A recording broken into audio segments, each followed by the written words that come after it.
Okay, well, maybe the fourth try is a charm. I've tried to record this a few times, and we're going to retry it. Normally, I don't stop it, but the first couple of times I didn't have my microphone enabled. So, anyway, I had a game tonight on Pilsen in this AMX M4 45, and if you're not familiar with it, it's Tier 7. It's a French heavy. It's got a pretty good gun, 212 pen with the gun that I use, and 240 alpha, which is pretty low for a heavy. Usually you're going to see 300, 320, 390, especially on the Russians. So it's kind of hard to play because it has no hull armor whatsoever, and the turret armor is very spotty. It sometimes works, it sometimes doesn't. But I realize that I've got to go city because that's what wins the game on Pilsen, unfortunately. So let's get it started, and we'll talk about this tank a little bit on the way down to the battle. So as I said, it has no hull armor. I do like the gun, but the gun handling's not great, and I have a pretty poor crew in this because all except for my loader. My loader is very good. And that's because he's from my AMX 50B crew, and he's from my tier from this tank, I believe, and then from tier 8 on, you don't have two loaders if I remember correctly. But anyway, I've got one really skilled loader, like 4 or 5 skills, and everyone else is at 90% of their first skill, basically. So I tease the KV3 a little bit, come down and help. I mean, he's a heavy. Why is he sitting at spawn? So, and to his credit, he comes up and helps. So this IS-3, I was set up a side scraping shot, and basically he pushes forward, which is into what I consider a bad position, because he has really no cover and he could be shot from both sides.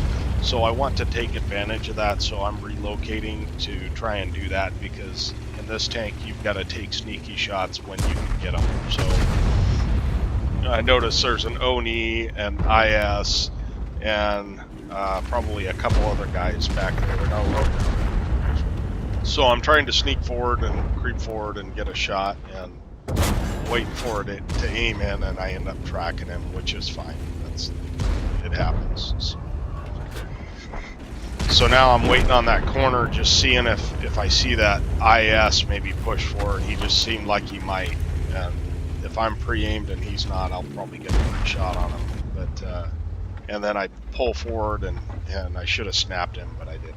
So check for the IS-3. He's pushed on the one line, and so I'm pinging the one line to make sure everybody knows to take a look at that. And there goes my loader's intuition perk. And I changed to gold rounds. For some reason, this Lorraine 40T decides he's going to cross. I guess he's trying to make a push. But I know that I need gold rounds for this OHO. I mean, I can't even pen his lower plate without gold. So I'm just kind of waiting for shots, and I end up getting a shot on this Lorraine, which is great. Track him at the same time, and he repairs. And I'm just waiting for this OHO to fire, because I know he's got a really long reload. I probably get at least 2 shots if he fires. So he does fire. So I put a shot into the closest edge, lower plate, because I want it to pin, and that's the best chance of it pinning. Do it again, and he decides he's going to come forward and push me. So right here is a spot I'd like to talk about.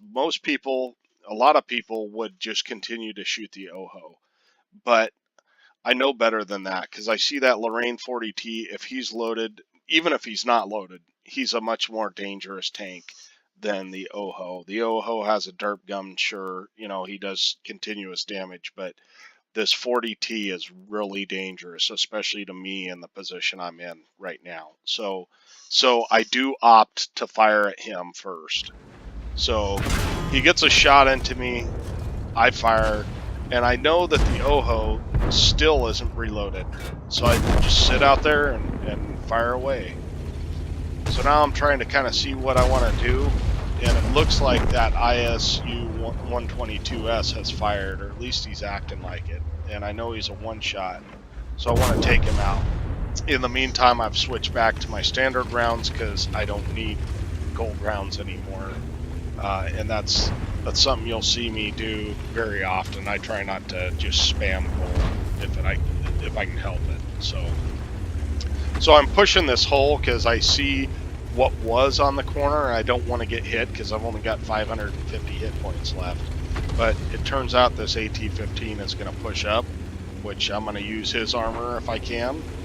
And the AMX 5100 clips out the T20, and this KV3. I didn't realize this was a KV3. It looked like a T150, but must be unupgraded. So he fires at somebody else, which allows me to just take my time and fire.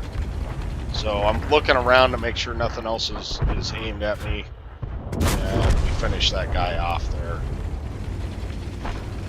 So now these are the situations. It's 10 to 5, and I'm just getting free shots, you know, and that's what you need to do at the end of the game is make sure you're in a position to get free shots, basically. And I happen to take out that E25. So now I ask this 5100 to join my platoon because we've each got 4 kills, and he does, which will get us a brothers in arms if we survive.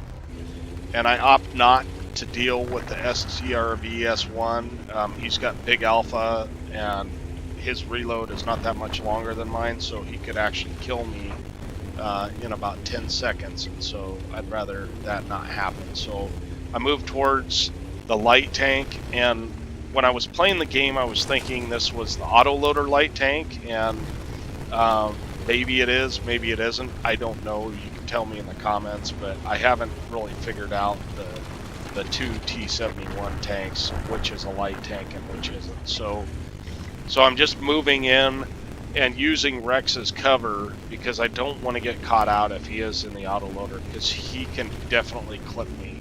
So I'm using this building a little bit for cover. I donk my shot, which is just the gun handling, and then I get into cover and I'm able to throw another shot into him. And at this point, I just don't want to die, so I'm pushing forward, but I'm pushing forward carefully, keeping hard cover between me and my enemy. And I'm thinking I might side scrape out around because I think he would fall for that. But as I see a bunch of my teammates around, I go ahead and finish him off. So that's, you know, 3,000 damage in a tank that is not a very good tank. It's not a very good heavy, but playing it as a support heavy, and maybe that can help somebody to understand how to play a support heavy. You're looking for opportunities, odd angles, situations where you can get 2-for-1s, that kind of thing to help you win the game, and towards the end of the game, then you can get cleanup damage that really racks up, just like that game. So I hope that helps, and I hope you guys have a good night, and I will catch you next time.